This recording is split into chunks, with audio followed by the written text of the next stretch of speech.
very much so potentially, but for the side of TTV Emilya, they are going to be expecting it. For the side of Lost Riddlers, they are hoping that they can pull off the same as what they did against Slime and bring out the upset. Looks like Los Riddlers taking this draft seriously, coming away with the Echo Band right away. We'll see if TTV Emilya decides to take the draft seriously. We've seen in the past that they have neglected to do that. And they always drag out their bands as well, rather than picking them instantly. So I go. They do ban out the Shen, which isn't necessarily a high priority ban, but we have seen it in the tournament before.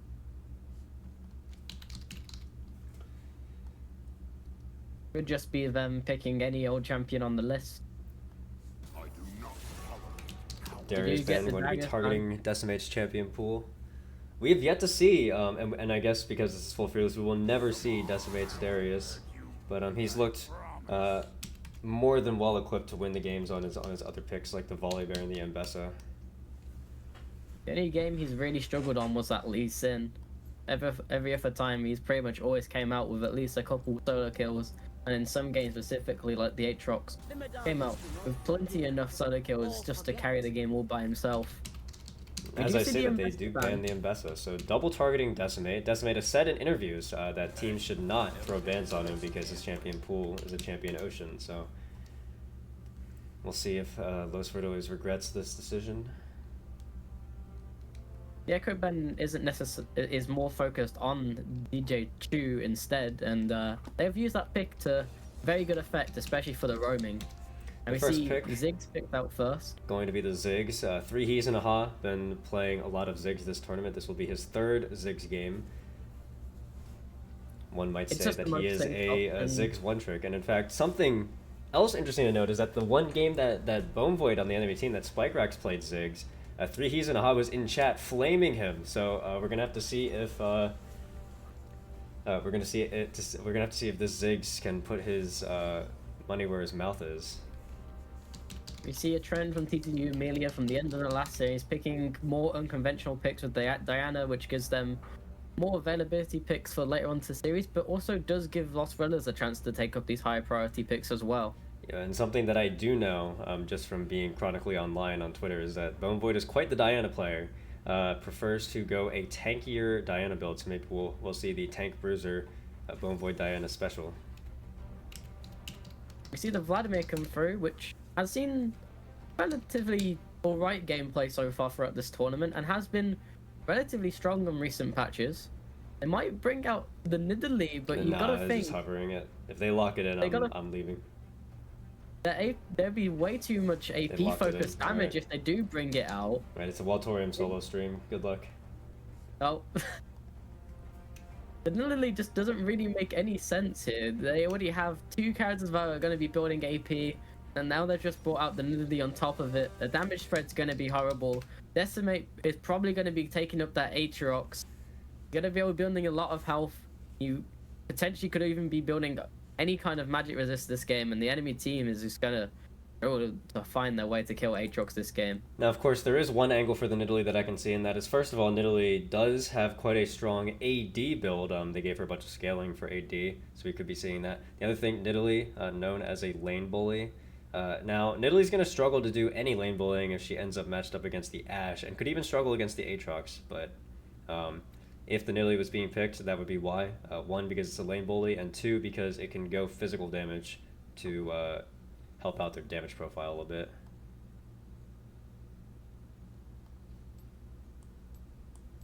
It is interesting to see them bring out the Ashe. That is a pick style that we saw from Slime plenty of times used. Bringing out marksman and using that range advantage to keep constant push onto the turrets. TTV Emilya might just be going for the same strategy here, even though it didn't necessarily work the best against Lost Riddlers across the full series. That first game where they had the Azir and the pushing bot lane as well was very, very effective for them. We could see a very similar thing happening here.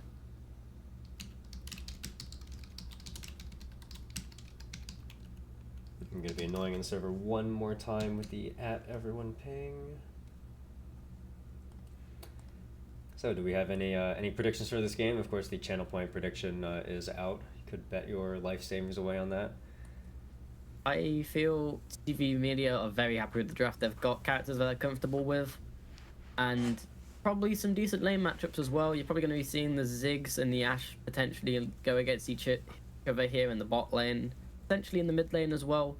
Much shorter lane though, however. The Nidalee would potentially want to go into the Diana, has enough sustain with the E, and in theory, I think the Vladimir is the best matchup into the Aatrox. Just having the sustain versus the sustained, and just not having to worry about any mana into the Aatrox could be very beneficial.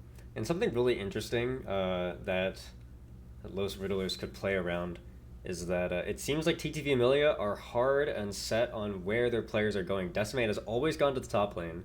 DJ Chu has always gone to the mid lane, and Void has always gone to the bot lane. So if we're expecting it to be Void on the Diana and and Decimate on the Aatrox, then you could pick your matchups around that way. If you think that the Vladimir is going to be fine against the Aatrox, you put the Vladimir top, and then if you want the Nidalee to be punishing the Diana, you would put the Nidalee bot. So we'll see if TTV Emilya continue with their predictable lane assignments, and if Los Riddlers attempt to capitalize on that at all. Also, making sure that 3 He's and a Heart in the mid lane just somewhat makes sense. Gives them even shorter lane to be safe in. We saw it with Free Julio struggling on the Ziggs in that more extended lane. If he was in the mid lane, he might have been able to get through that game relatively easier. You'll be hopping into the game in about 10 seconds here. We'll have a chance to look at some of the keystones and summer spells that these teams have decided on for Game 1 of the Grand Finals. I will be expecting 6 teleports at this point, everybody should realize. But maybe we could get something aggressive. Maybe TTV Emilya is feeling confident they'll grab an Ignite somewhere. Or maybe we'll see like a Barrier or a Ghost from the Ashe. I'm curious to find out. It looks like... I do see the Ghost coming out for the Vladimir, but everyone else does bring TP. Yeah, that Flash TP on 5 champions, the Ghost on the Vladimir. Of course, if you're going to go that Flash Ghost setup, then Phase Rush. That is the style that you're going for, going to be dive bombing the backline. Maybe if Aatrox doesn't get out of hand, and he'll be on the slightly squishier side, the Vladimir can get some work done. Vladimir does need to actually get some items before he is relatively effectively in these games though, and the main issue is teams are losing to TTV Emilya before the second items even have a chance to start coming online. Yeah, TTV Emilya hasn't even seen the 20-minute mark in any of these games. Their slowest game was 19 minutes, and that was a game where they were pretty much trolling the draft. You do see the Aatrox going top and the Vladimir matching, and then the Nidalee going bot into the Diana. You gotta think that you know what players are playing what roles, so you gotta think this is planned to send these players to these roles from Los Riddlers. Yeah, as mentioned, they're gonna put the Vladimir against the Aatrox and the Nidalee against the Diana. So definitely, if they saw the Diana and they did their scouting on Twitter, they would know that Void is the Diana player. Maybe that's why they picked the Nidalee, thinking, hey, this is a good matchup for us. But this potentially is a bad thing for Los Riddlers, as Joe Buggy and Big Fat Turkey have been amazing when they are able to combine together and work together around the map. So them being on opposite sides of the map, we'll see them having less action together.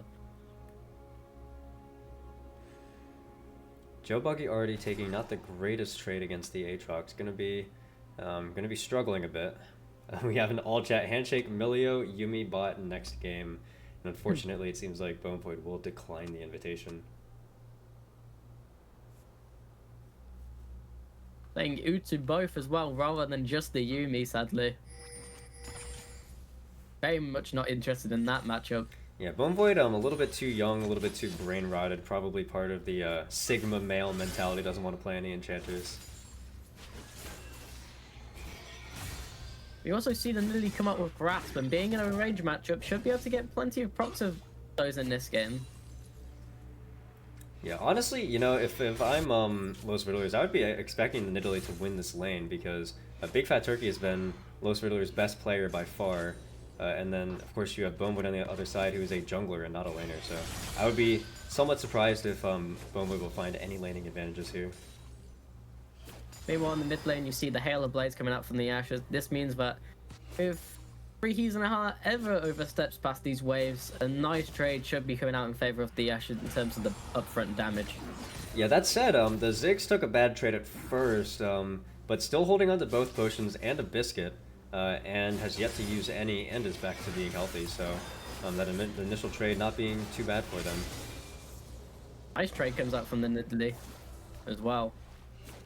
It almost lands, but is sidestepped successfully from Bone Void.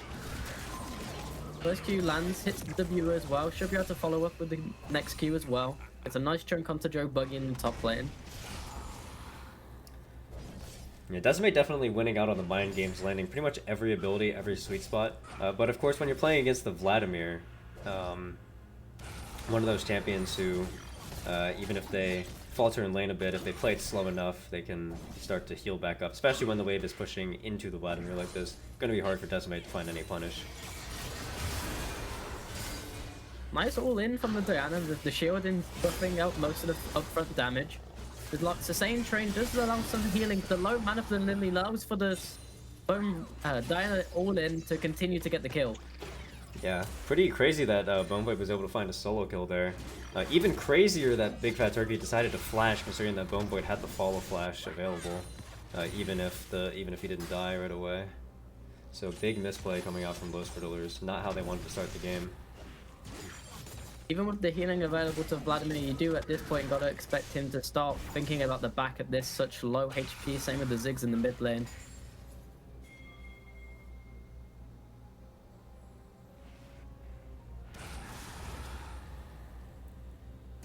So far, the Ashe is slowly accruing a gold lead in the mid lane. Decimate constantly putting on the pressure onto Joe Buggy, but is still able to successfully farm most of these waves. In the bot lane, Big Fat Turkey was starting to accrue a CS lead, but with that gold being given over with the death, that's definitely not going to help the lane anymore. And Joe Buggy caught out, does get away on the turret though, with the use of abilities. Yeah, maybe Decimate could have gone for the all-in there with the flash Q3, but potentially thinking that Vladimir was going to flash, and Vladimir did not, so... Ooh, good trades coming out for Big Fat Turkey. Gonna force out the flash from the Diana there. Does equal out the trades of Flash finally in the matchup, which will help quite a lot. Is able to now also potentially zone off Bone Void from any more experience in CS, but the wave crashing close to the turret, it will still mean that Diana should be relatively fine to get some of this wave, especially with the low mana on the Nidalee now. Yeah, although Nidalee's Cougar abilities don't cost any mana. Yeah, as expected, we will see the Nidalee go more towards an AD-centric build.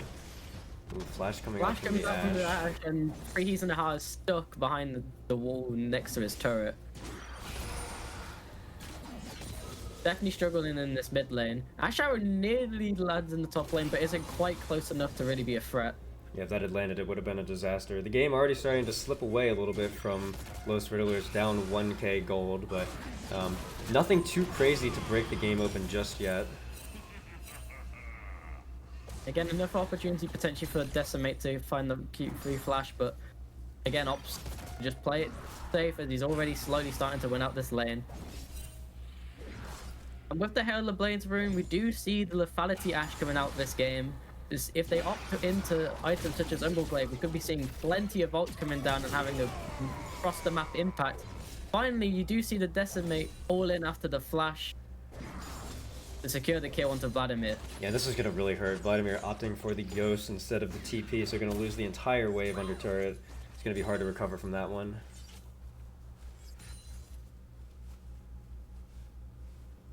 Going the serrated Dirk in the mid lane for the Ashe is also going to make it more difficult in the mid lane. Just a little bit stronger early on in the game compared to just buying some attack speed.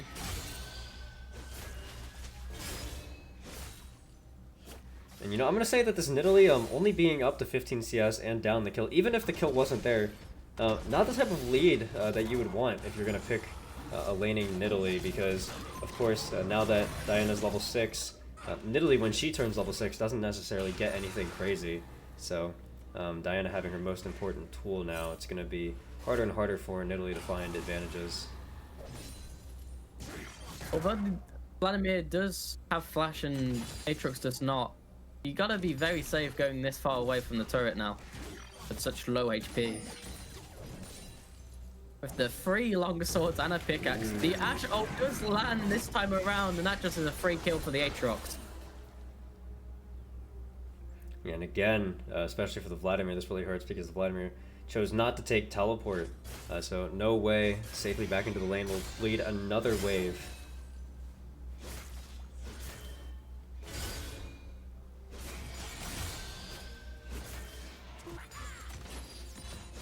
With the Nidalee being forced somewhat into going AD due to the team's damage spread, you're going to have a way reduced AP Q damage though, so the poke won't necessarily be a factor in this game from the Nidalee. Looks like TTV Emilya will move over to the Void Grubs. I'm going to be able to take them pretty scot-free. Ziggs will take the opportunity to push in the wave. Maybe we'll be able to get a couple of plates here. But overall, you're definitely going to favor the decision from TTV Emilya to grab those grubs relatively for free. And even as I say that, yeah, Ziggs not able to get even a single plate. I feel like that is one of the defining things of the wins for TTV Emilya. They always turn these mid and top advantages into Void Grubs, which just allow them to steamroll the games even faster. Because these turrets, especially if you get all 6, they completely win you the game. And if teams decide to fight them at the Void Grubs, they normally just win out the fight and get a huge gold injection as well. You do see the all-in from the Diana with the ult already popped. Nidalee gets low health. This close to turret is low on mana though, but the flash away from the Nidalee with no flash response available does keep the Nidalee alive. Nice trades from Vladimir on the top side. Ult did use, but the Ashe has roamed up. Will probably be able to keep the Aatrox safe and alive, but Vladimir should also be able to walk it off. Yeah, pretty close to getting a shutdown there, but good roam by the Ashe. Of course, this will mean that Ziggs should be able to take one plate here. But I think you'll definitely take that as opposed to getting your Aatrox shut down.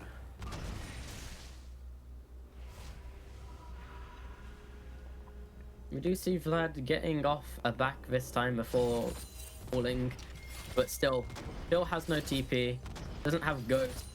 Gonna have to walk all the way back to the lane, and the lane is currently in the middle of the lane with the Aatrox getting there first. He's gonna have to control the lane into whatever state he really wants it to go into.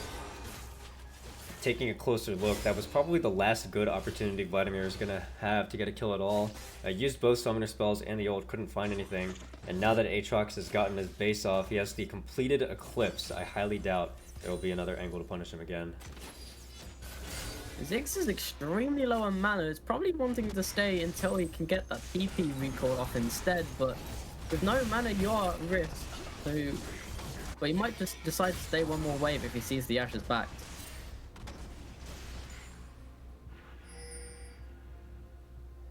Ashe arrow going bot, but it does not look like it will hit the Nidalee.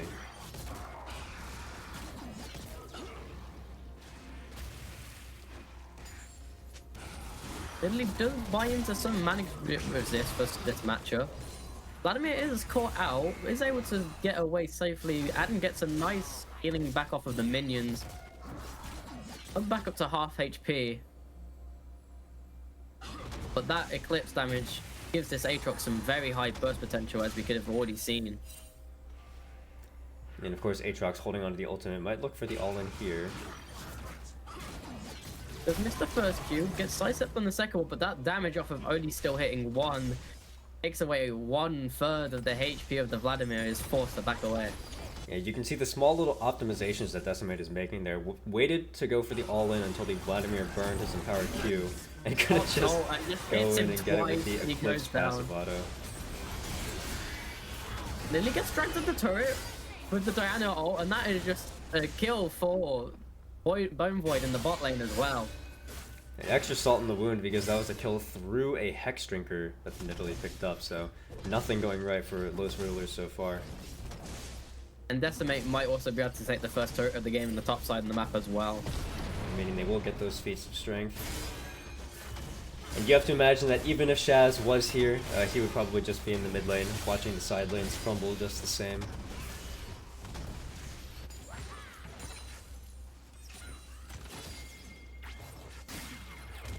Nice satchel off away from the Ashe. Let's keep him safe, but with enough a set of Void Grubs spawning, you might see this Aatrox and Ashe instantaneously rotate towards them. You might see this Ashe with the Ashe arrow up, try and catch this Vladimir. Overextending away from turret yet again. Ash Misses Arrow is the Ash completely Arrow. wide though. Maybe they Vlad still does have not the energy to much chase him down, though. The W slow does come through that should be able to get them the kill, but nice healing does increase the time it takes to take it. Estimate is low. So it'd be interesting to see if they still choose to go to the Void Ropes. They should still be able to take it with the sustain that Aatrox does have though. Yeah, Aatrox going to get a decent amount of healing here from his passive auto.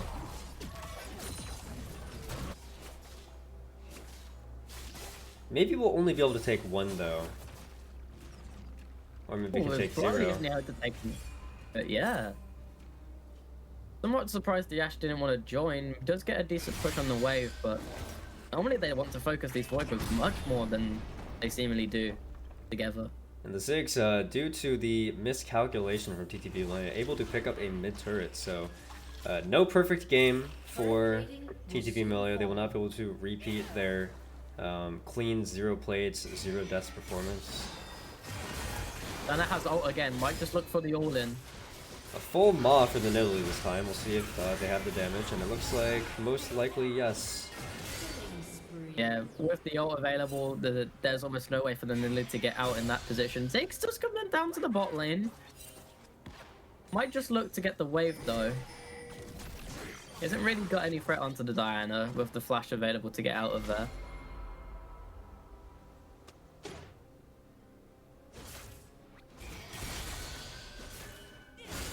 Looks like Big Fat Turkey blaming his laning issues on the size of the bot lane wall. It's an interesting angle to take. Might not realize just how short the Nidalee dash actually is. Or might not realize the skill gap. See, will this Ash Arrow hit? Ash Arrow coming Ash Arrow down, does hit the connect. Ziggs. Diana doesn't have ult, but the burst should still be plenty enough to take down the Ziggs. Can go for the dive and flash straight back out, which is what comes through.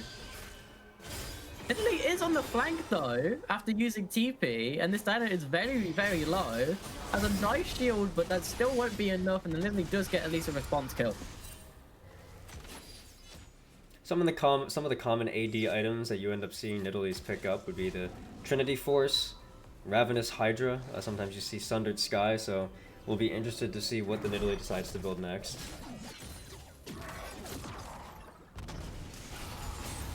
Ash has now got some free time on this mid turret with this Vladimir rotating up to the top tier. Nice damage onto the top turret either way.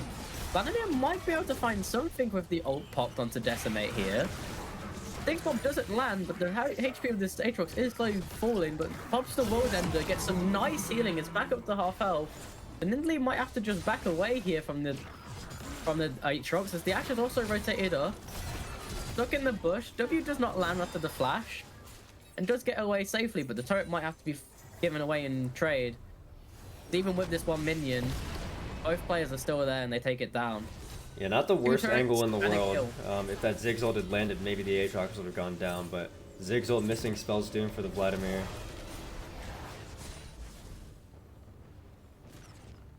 We'll want to be careful not overextending in this mid lane for this turret, because if he does fall down, that might just be even more free time on the side lanes for Decimate or the Diana. But she is caught out, isn't able to satchel away either. Diana takes a bot turret as well.